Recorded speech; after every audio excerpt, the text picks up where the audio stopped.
দেখো unit dimension measurement থেকে আরও একটা কোশ্চেন, যেটা হচ্ছে 2025 সালে নিতে এসছে, যেটা এরর থেকে রয়েছে, এরর ক্যালকুলেশন। এখানে কি এরর চেয়েছে? রিলেটিভ পার্সেন্টেজ এরর চেয়েছে, পার্সেন্টেজ এরর।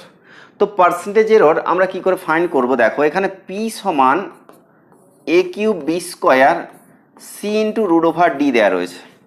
এখানে এর পার্সেন্টেজ অফ এরর বলেছে, বি বলে দিয়েছে, সি এবং ডি সবেরই ভ্যালু বলে দিয়েছে। বেসিক্যালি এর পার্সেন্ট অফ এরর মানে এটা বোঝাচ্ছে delta A by A into 100, এর ভ্যালুটা হচ্ছে 1%। আর delta B by B into 100 এর ভ্যালুটা বলে দিয়েছে 3%, অ্যান্ড সো অন। সিমিলারলি এটা তো এইটার বের করার নিয়ম হচ্ছে, দেখো একদম সোজাভাবে এইভাবে লিখবে, চেঞ্জ বাই ইনিশিয়াল, প্রত্যেকটা পাওয়ার সামনে নিয়ে আসবে, চেঞ্জ বাই ইনিশিয়াল করবে, পাওয়ারগুলোকে সামনে নিয়ে আসবে, চেঞ্জ বাই ইনিশিয়াল করবে। সি তুমি ভাগ থাক গুণ থাক কোনো দেখার দরকার নেই, সব প্লাসই করবে, কারণ এখানে অ্যাকচুয়ালি উপরে উঠলে নেগেটিভ আসে, নেগেটিভটা তার ডিক্রিজকে বোঝাচ্ছে, তুমি সব সময় প্লাসই করবে। পাওয়ারগুলো সামনে নিয়ে আসবে, চেঞ্জ বাই ইনিশিয়াল করবে, ডেল সি বাই সি, এটা রুট ডি মানে half into del d by d. এবার পার্সেন্টেজ চাইলে আমাকে কি করতে হবে? 100 দিয়ে গুণ করে দিতে হবে, দিলেই পার্সেন্টেজ এরর চলে আসবে এইটা।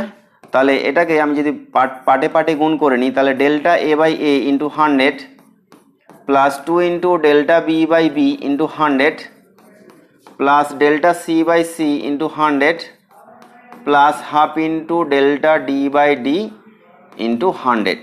এবার এই ভ্যালুগুলো বসাবো। ডেল্টা এ বাই এর ভ্যালু কত? 1%। ডেল্টা বি বাই বি এর ভ্যালু কত দেওয়া রয়েছে? 3%। ডেল্টা সি বাই সি এর ভ্যালু কত দেওয়া রয়েছে? 2%।